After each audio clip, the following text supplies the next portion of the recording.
د افغانستان غږ رادیو قدرمنو اوریدونکو او د تاریخي افغانستان د خبرونې مینوالو زما جاوید احمد وفا سلامونه او نیکې هیلې ومنئ. قدرمنو اوریدونکو په تیره خبرونه کې مو د افغانستان تر تاریخ وړاندې دورې په اړه له څېړنوال ډاکټر عبدالغفور لیوال سره خبرې کړې وې. ښاغلي لیوال موږ ته په افغانستان کې تر تاریخ وړاندې دورې په اړه بشپړ معلومات راکړل او دا یې وویل چې د افغانستان تر تاریخ وړاندې دوره څه وخت پیل شوي او تر تاریخ وړاندې دورې د معلومولو لپاره په کومو سیمو کې څېړنې شوي او کوم آثار او اسناد ورڅخه ترلاسه شوي دي. نو له همدې امله مو نننۍ خپرونه په افغانستان کې تر تاریخ وړاندې دورې د اوسېدونکو د اوسېدو هغو لرغونو او پخوانیو سیمو ته ځانګړې کړې ده چې په کومو سیمو کې دوی ژوند کوي او د هغوی پر تاریخي مینو باندې د افغانستان له نامتو لیکوال او څېړنوال ډاکټر عبدالغفور لیوال سره غږېدلي یو چې تر تاریخ وړاندې دورې انسانانو په کومو او څه ډول مینو کې ژوند کوي. د تاریخ په کتابونو کې راغلي چې کله په پخواني او لرغونې زمانه کې انسانانو په نننۍ خاکي کره کې ژوند پیل کړ نو د خپل نسل د بقا او ژوندي پاتې کېدو لپاره یې د سیندونو او لویو جهیلونو پر غاړه ژوند غوره کړ ترڅو د سیندونو او جهیلونو پر غاړه په شنو او ځنګلي سیمو کې په ښکار کولو سره خپلو ځانونو ته غذا برابره کړي او همداراز د سیندونو له روانو او پاکو اوبو څخه د څښاک لپاره استفاده وکړي.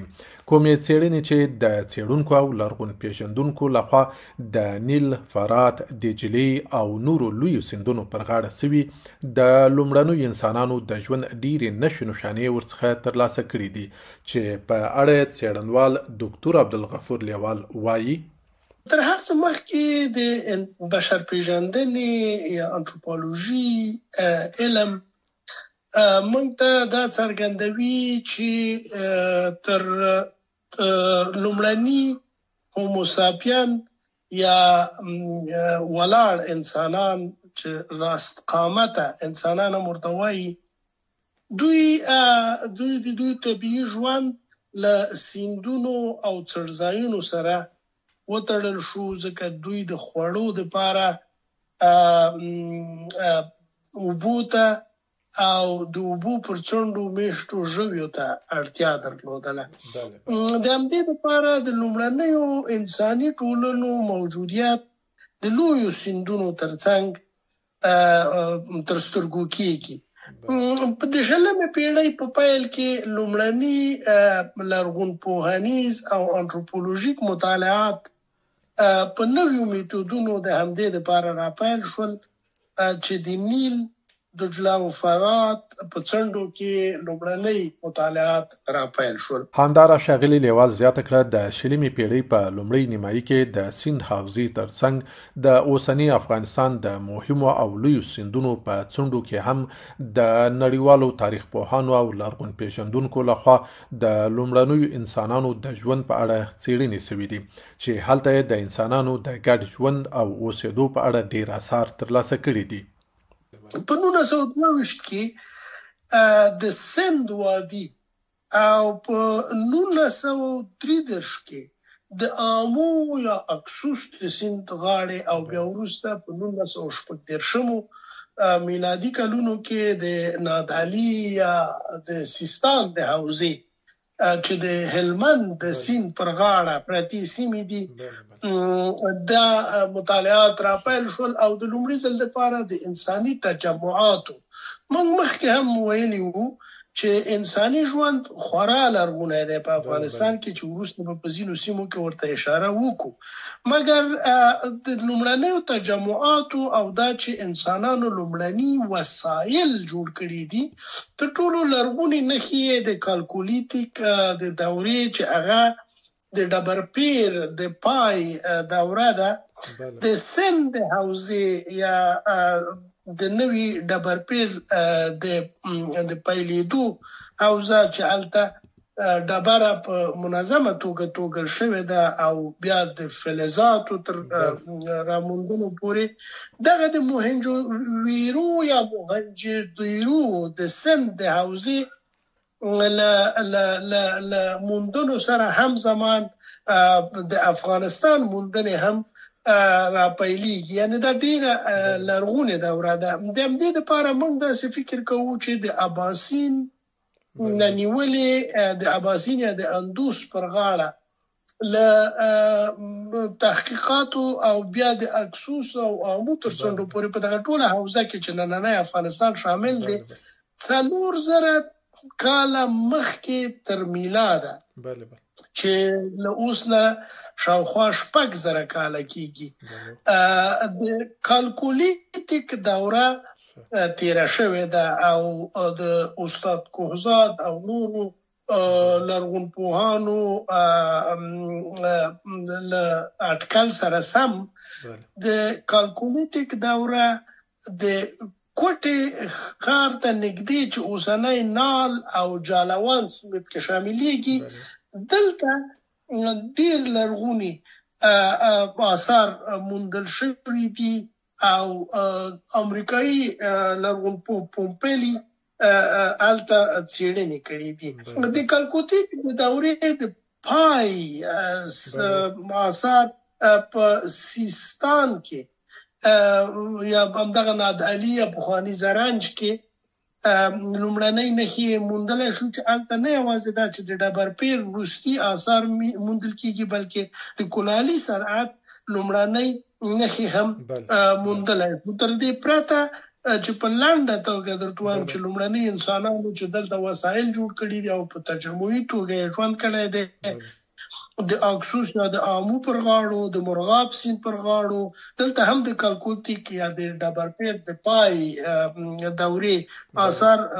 پریمانه موندل شوي او دلته ښیي چې دلته انسانان په ټولنیز او ټولیز بڼه اوسېدل.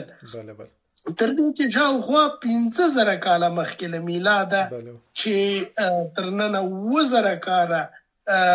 مخکې شي ځینې لرغونې نښې داسې ښیي چې آریایي تمدن دغه وخت په باختر کې شکل نیولی دی. البته دا ژبپوهنیز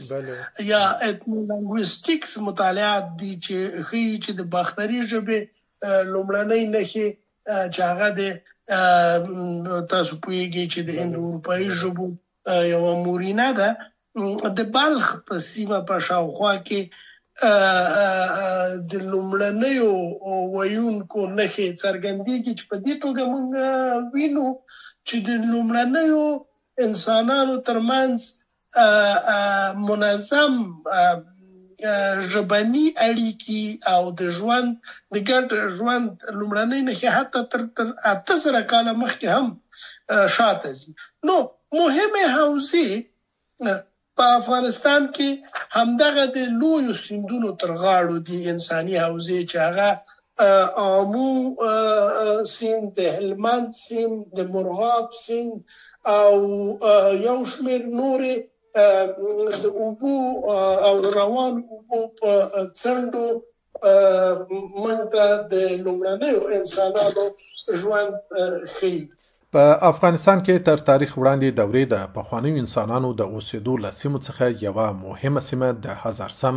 یا هزارسمڅو سیمه ده. ارواښاد علامه پوهاند عبدالحی حبیبي د هزارسم په اړه د افغانستان په لنډ تاریخ کې لیکلي چې د هزارسم یا هزارسمڅو سیمه د هندوکش په شمالي لمن کې د سمندر له سطحې څخه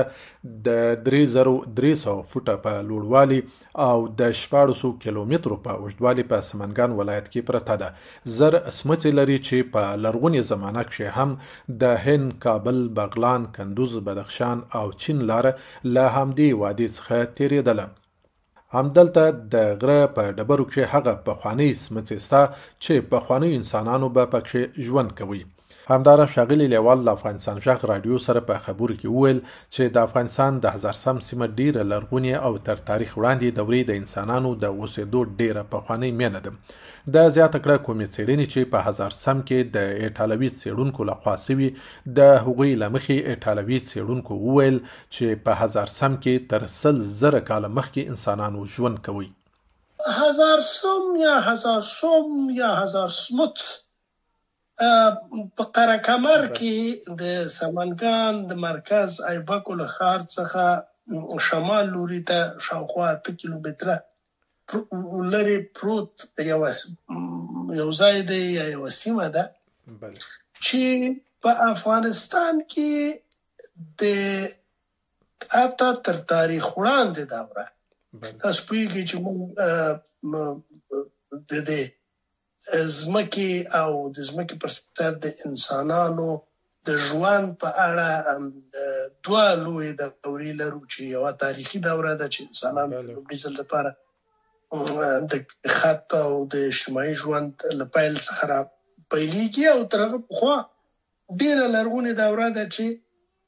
د هوموساپین انسانانو حتی تر هوموساپین ورهاخوا د دوی د پلرونو او نیکونو چې نیاندرتال انسانانو ته وایي دوی ژوند کاوه. په 1961 کال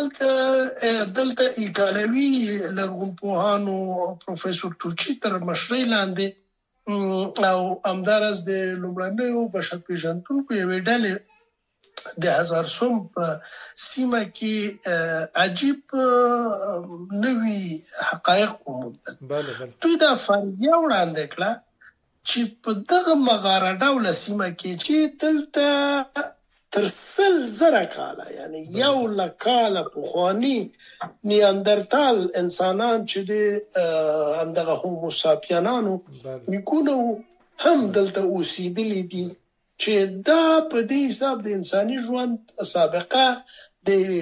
سمنګانو په هزارسوم کې ډېره شاته بیایي. په هر صورت د هزارسوم نوم له دوو برخو نه اخیستل شوی دی چې یو 1000 زرو ته وایي او سوم له هماغه سمڅو یا سموچ یا سوریو چې په ځینو غرنیزو یا په غونډیو ډبرینو سیمو کې کیندل شوي وي. البته دغه سمڅې مخکې هم اشاره ورته وکړه دوه ډوله دي، ځینې د اوبو د څپو له کبله په طبیعي بڼه سوري شوي دي او ځینې بیا وروسته توږل شوي دي چې دا دواړه ډوله سمڅې په دغه د غونډۍ ډوله سیمه کې په ډېرو پیچلو توګه د سمڅې وجود لري. اما د لومړنۍ منظم ژوند نښې دلته بیا د هوموساپینو دي چې بیخي یقیني دي شو تر 500,000 کاله پخوا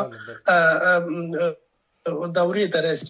همداراز د ارواښاد پوهاند عبدالحی حبیبي لخوا د افغانستان په لنډ تاریخ کې راغلي چې د هزارسم په سمڅو کې مثلث ډوله خونې هم لیدل کیږي چې لوی تاخچې لري او له ډبرو څخه 3 کونجه چوکۍ هم پکې توږل شوي دي. د دیوالونو په جوړولو کې د ډبرو له تختو څخه کار اخیستل شوی دی او د نقري نقشې هم پکې لیدل کیږي. د هزارسم په سمڅو کې د کیندل شوو شکلونو او رسمونو په اړه د ایټالوي څېړونکو او لرغون پیژندونکو لخوا ویل شوي چې داسې شکلونه د لویدیځې اروپا تر تاریخ وړاندې دورې په آثارو کې هم لیدل شوي دي. د هزارسم د آثارو شکلونه 4 ډوله دي چې لومړی انساني شکلونه، دوم یې رسم شوي لاسونه، دریم یې د څارویو شکلونه او څلورم یې د راز شکلونو ګډون دی چې معنا یې هم تر اوسه نه ده څرګنده شوې. تر تاریخ وړاندې زمانو پوهاند هزارسم د سمڅو د شکلونه هغو شکلونو ته ورته او نږدې ګڼي چې په هسپانیا، ایټالیا، سویس او ایرلند کې موندلي دي او داسې نتیجه ترې اخلي چې تر تاریخ وړاندې دوره کې دا ډول شکلونه رسمول دود و. څېړنوال ډاکټر عبدالغفور لیوال وایي چې د هزارسم د سیمې سمڅې 2 ډوله دي، یو هغه چې طبیعي جوړې شوي او بل یې هم هغه سمڅې دي چې په بیلابیلو دورو په ځانګړې توګه بیا په بودایي دوره کې په خپله د انسانانو لخوا جوړې شوي دي. البته وروسته بیا دغه مغارې په منظمه توګه توږل شوي دي، خواني مغارې لرغونې مغارې هلته طبيعي دي. جالب دا ده چې د دې دورې اهمیت تاریخي اهمیت بیا د بودایي پیر زمانو ته ورسیږي چې دا په یو ډول د منګ غوندې ډبرو په منځ کې منظمې کیندل شوې سمڅې دي د هغو لرغونو طبیعي سمڅو ترڅنګ چې دا بیا هم مستطیلي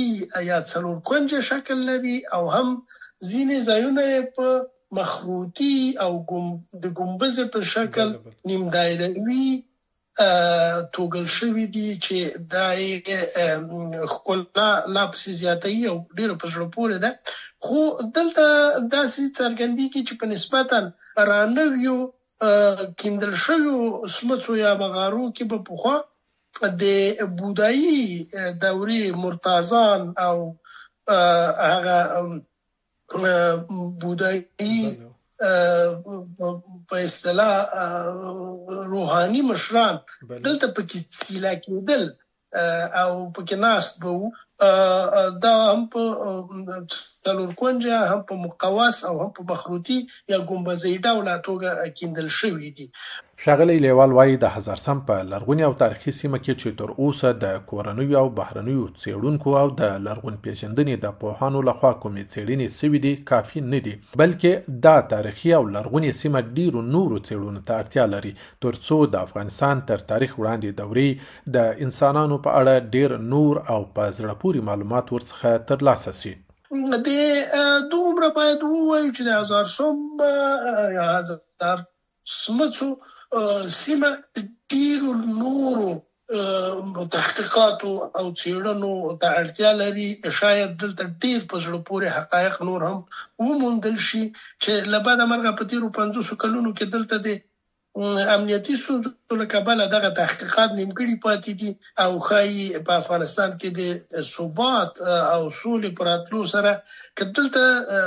نړیوال او افغان پوهان نور څېړنې وکړي ډېر نوي څه به رامنځته شي. دا د متفاوتو مغارو یوه لویه مجموعه ده چې هم له انتروپولوژیک یا بشر پیژندنې له نظره ډیر مهم دی چې د لرغونو انسانانو موجودیت پکې تثبیتېږي او هم له تاریخي پلوه د بودایي دورې ګڼ شمېر لرغوني آثار پکې موندل شوي.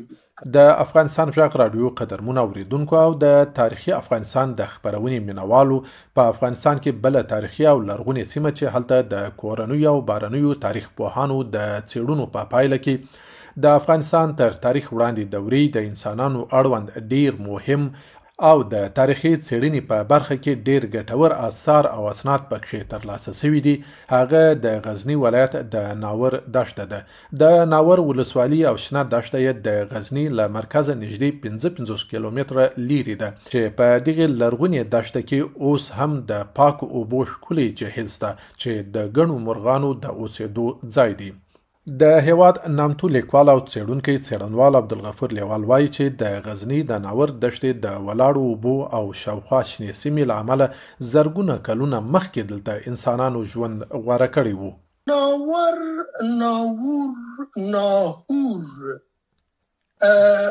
دا یوه داسې سیمه ده چې له غزني څخه 55 کیلومتره لرې پراته ده، یو شنه جلګه ده او دغه د ناور یا د ناهور نوم هم داسې چمن ښودلی دی چې اوبه پکې راغونډېږي. دا یو شنه جلګه ده. البته د ناهور دښته هم اوس مشهوره ده، هغلته چې اوبه ناستې دي یوه برخه یې په وچه دښته بدله شوې، اما دا پخوا داسې معلومېده چې شنه ورشود او جلګه او مرطوبه سیمه وه. اوبه ډېرې درلودې ځکه چې د یو شمېر چینو او داسې روانو اوبو ځایونه اوس هم شته دي چې ښیي دلته هم انسانان د همدغو اوبو په خاطر په لرغونې زمانه کې اوسېدل او دغه سیمه د هستوګنې دپاره وه. د لرغونې ډبرپیر او بیا راوروسته د منځني او نوي ډبرپیر د درې واړو دورو آثار دلته موندل شوي دي چې څرګندوي دلته لرغونو انسانانو ژوند کړی او یو شمېر وسایل جوړ کړي دي. په لرغونپوهنه کې یو دوره د ابسیدین یا د تورو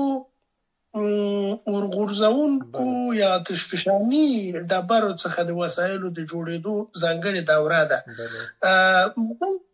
د آتشفشاني ډبرې یا تورې ډبرې څخه یو شمېر داسې وسایل توږل شوي دي چې ښیي دلته شاوخوا 2000 نه تر 3000 قبل المیلاد کلونو کې انسانان نه یوازې دا چې اوسېدل بلکې وسایل جوړول، ځکه دلته ساتورونه، تبرونه، تورې او چاقوګان موندل شوي دي چې همدغه تورې آتشفشاني ډبرې څخه توږل شوي دي. د غزني د ناور په دښته کې د تاریخ پوهان او څېړونکو لخوا د څېړنو په پایله کې د لرغونو انسانانو د اوسېدو ځایونه او د هغوی په وسیله کارول شوي د کار وسایل او ډیر نور مهم آثار ورڅخه ترلاسه شوي دي. ښاغلي لیوال زیاته کړه چې د غزني د ناور په تاریخي دښته کې د لومړي ځل لپاره په 1918 میلادي کال کې او د دوهم ځل لپاره په 1940 میلادي کال کې د کورنیو او بهرنیو تاریخ پوهانو او لرغون پیژندونکو لخوا ډېرې ګټورې څېړنې شوي دي چې په ترڅ کې د نورو آثارو ترڅنګ یوه کتیبه چې ډېر مهم تاریخي اثر دی هم ترلاسه شوې ده. دلته په 1918 کې افغان او هندي لرغون پوهانو د لومړي ځل لپاره کیندنې او څېړنې پیل کړې. د افغانستان لرغون پیژندنې په مجله کې البته د 1999 کال په لومړۍ غاڼه کې د دغې سیمې په اړه په زړه پورې معلومات شته ده چې د لومړي ځل افغان او هندي لرغون پوهانو نه رانیولې، بیا په دویم ځل د امریکایي مشهور لرغونپوه لویس دوپری لخوا په 1904 کال کې دلته دومه دوره څېړنې وشوې. دلته دومه دوره څېړنه کې د ډیرو لرغونو آثارو ترڅنګ چې ما ورته اشاره وکړه چې دلته د انساني ژوند لومړنۍ نښې تر ډیرو کلونو تر ډیرو زریزو پخوا پورې شاته بیایي. جالبه دا وه چې د لویس دوپری او د نویو انکشافاتو په نتیجه کې دلته بیا د تاریخي دورې د ویما کاتفیزیس یوه کتیبه یا ډبرلیک هم دلته وموندل شو. دغه ډبرلیک د تاریخي مطالعاتو له نظره خورا مهم دی. 246 توري او 13 کرښې لري او خط هم په یوناني او خروشتي دواړو لیکدودونو کې کښل شوی دی. له دې نه معلومیږي چې د ناور تاریخي دښته له خورا لرغونې یا هماغه د کالکولیتیک له پای څخه چې د 3 وړو ډبرپیرونو له زمانې نه رانښلي، بیا د یونانو باختري او کوشاني دورو پورې دلته خلک اوسېدل او د انساني ژوند د تکامل یوه بشپړه مجموعه په دې ځای کې موندل شوې ده په بېلابېلو څېړنو کې. د تاریخ په کتابونو کې راغلي چې لرغونپوهانو د غزني د ناور دښتې له سیمې څخه د ترلاسه شوو آثارو د پیژندنې لپاره د غزني 1، غزني 2 او غزني 3 نومونه یاد کړي دي چې په ټولیزه توګه د ناور دښتې 3 لویې برخې په بر کې نیسي. لومړی برخه د ناور دښتې هغه اوارې سیمې رانغاړي چې د 3 لویو غونډیو په منځ کې چاپېره شوي دي. دویمه برخه د ناور دښتې هغه لوړو حصار ډوله غونډیو ته ځانګړې شوې ده چې د ناور دښته یې احاطه کړې ده. او دریمه برخه د ناور دښتې هغه ډبرین ځایګوټي دي چې په لرغونو زمانو کې انسانان پکښې میشت وو. د غزني د ناور دښته په 1499 هجري لمریز کال کې د افغانستان د دولت لخوا د خوندي سیمې او ملي پارک په توګه په رسمي ډول سره ومنل شول، ځکه د ناور دښته د خپل تاریخي ارزښت ترڅنګ ډیره ښکلې او زرغونه سیمه ده چې ښایسته طبیعي جهیل یې 60 میلیونه متره مکعبه اوبه ځای کړي چې د ګرمۍ په موسم کې د لیدلو، میلې او تفریح لپاره ډیر کورني سیلانیان هم ورځي. د ناور هواره شنه دښته د بابا او هندوکش د غرونو د لړۍ په منځ کې پرته ده چې ژمی سخت سوړ خو اوړی بیا معتدل دی. د دوبي په رانږدې کېدو د غرونو په جګو سرونو لا هم واوره لیدل کیږي، خو په لمنو کې د مرغانو ښکلي او په زړه پورې اوازونه اوریدل کیږي. تاریخ پوهان په دې نظر دي چې د دولت لخوا د خوندي سیمې په توګه د ناور د لرغونې دښتې منل نه یوازې دا چې د دغې تاریخي او ښکلې سیمې د ساتنې لپاره ډیر مهم دي، بلکې د کورنیو او نړیوالو سیلانیانو افغانانو د شمیر په زیاتولو کې هم مهم رول لري.